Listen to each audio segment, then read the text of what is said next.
Hello, YouTubers, Gothic King 52 again with the subject on Ghost and Poltergeist. As I didn't get enough time to say what I mostly wanted to say about the subject, I think I did another insight on it. Some ghost shows I wouldn't recommend, like The Other Siders. That was like the Sean Country Network that had a ghost show, and I thought, wow, there's a lot of ghost shows on TV these days. I know Animal Planet has one that was pretty good. I saw one episode I didn't really care for, and I saw the other episode they were in this prison-like thing, and to me they had way too many people in their investigation. So the suspicion for faking for ratings was inevitable. I mean, it was a suspicion I had. Oh, for one, they were flipping out on a chair, switching rooms. And the shit I've read about in books and studying documentaries and all that stuff I learned about ghosts, a ghost moving a chair is the least scary thing. It can do a lot of shit to fuck with your mind. I mean, as humans, we'd love to have superpowers and have ability to control shit and throw stuff across the room without even touching it. Once you're a ghost, you're able to do that, so it's kind of ironic. Get my guitar out. It's the way they filmed it too. The Other Siders, like where the camera angles shot, it was very suspicious to me. I thought there's no way that the ghost did that. I mean, they had to be doing it. And then when they had switched, like they had 8 ghost members, hunters, people on their supposed team. They're all teenagers too, which was another thing. They weren't very professional about the way they shot it, and the way they had it filmed when they switched crew members, the way they'd like each person had their own camera or some shit like that, and the way they filmed it, someone could have switched it without looking or without anyone seeing, and then they could have filmed it just as they're getting out, going, "What the fuck was that? What the fuck was that?" with the camera all flipping out and shit.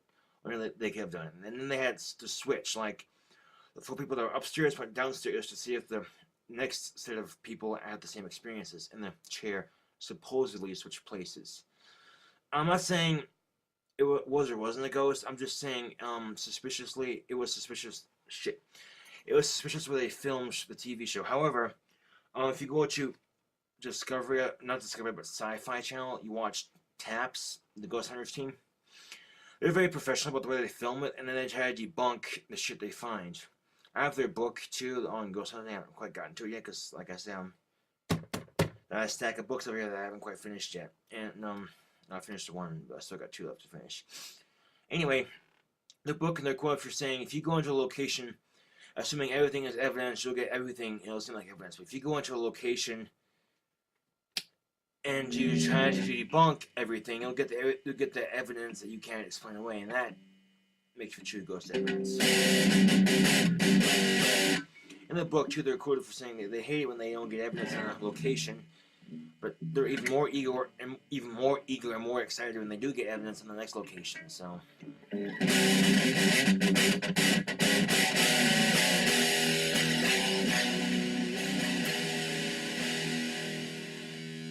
my time. 3:15 minutes. Right.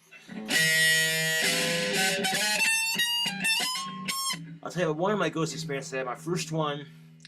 I lived in a very old house. My mom recently received a hutch from her great aunt who had died, and it was in her will. And then we had like this old house, and with the hutch, like you go out and over here, there's this hutch, and there's a movie cabinet, and across from here is cereal cabinet. We go back in here, and here on the corner is a kitchen. There's a refrigerator. There's a garbage can, and over there, past that, my dad's on the couch watching TV in the living room, and by the TV is the 2 bedrooms and a bathroom, and this 1 bedroom is a walk away around pantry, and then back to the kitchen, you walk downstairs, whatever. Anyway, I'm over by the trash can, I throw something away, I look over, and from the movie cabinet past the hutch, and to the cereal cabinet, this full-bodied apparition walks. She looked like she was like in the 30s, I think, or 20s. She had like cut hair like down to here and kind of curled up like it had in the 30s, and she was wearing like a very flowing kind of dressy pajama gown. And as soon as she appeared, I looked over and my dad's TV, it shut off. The sound just shut off. Like I couldn't hear it. I sat there just staring at the ghost like, and it went from the movie cabinet across the hutch all the way to the cereal cabinet and then disappeared. It was kind of foggy, kind of semi-transparent.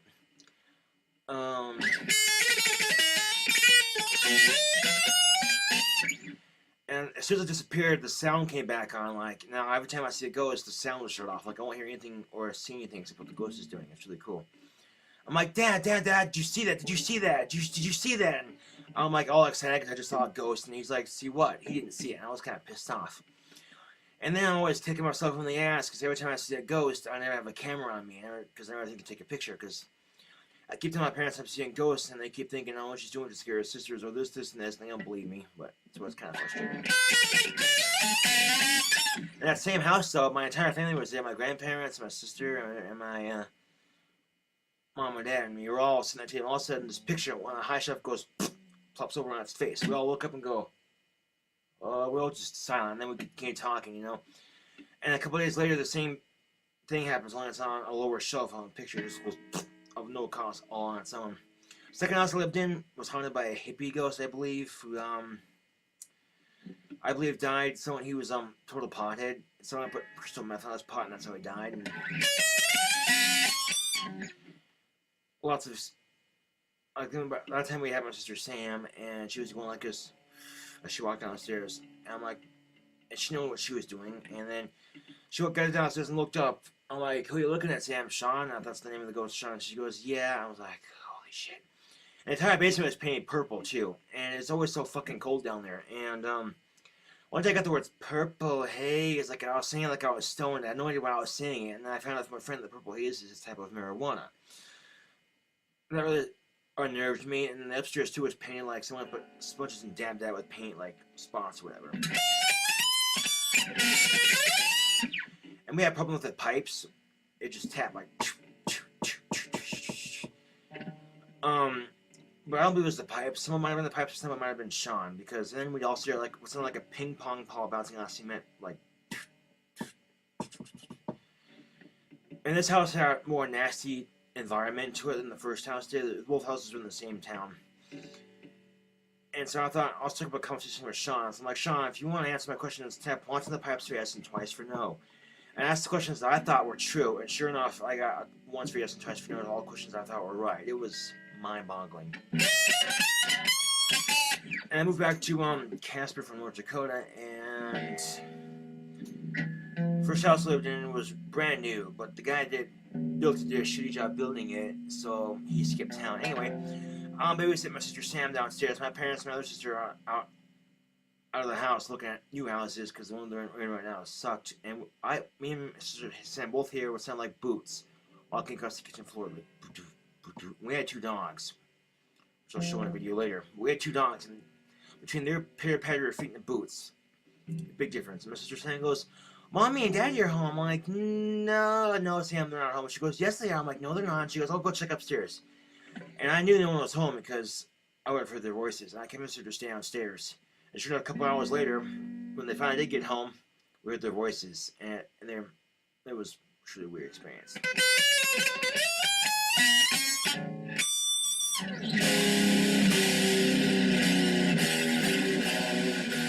Just similar ghost experience I've had, and many more. What time is it? 8 minutes and 24, 25, 26. I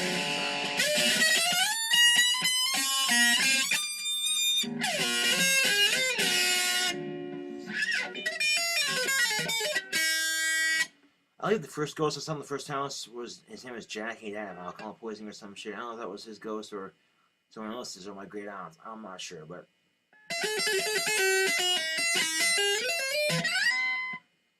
The house had a very nice environment to it. The second house I moved into, North Dakota, before I moved here, had a more, like a much heavier, more negative environment. And even my dogs, too, when we moved, they weren't as neurotic. Even my dogs, too, like, they'd be in the second house and they'd stare at something that was in the kitchen and I couldn't see, and they'd bark at it, roo, roo, roo, and their hair would stand up, and I'm like, what are you guys doing? They're being morons, but no, they were barking at the ghost.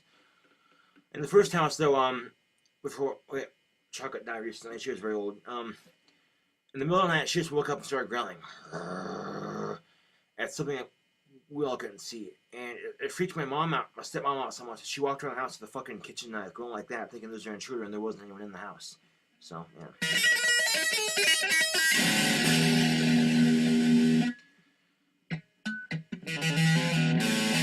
I guarantee if you go into a haunted location as a skeptic and you find a ghost, you're going to be twice as scared when you walk out.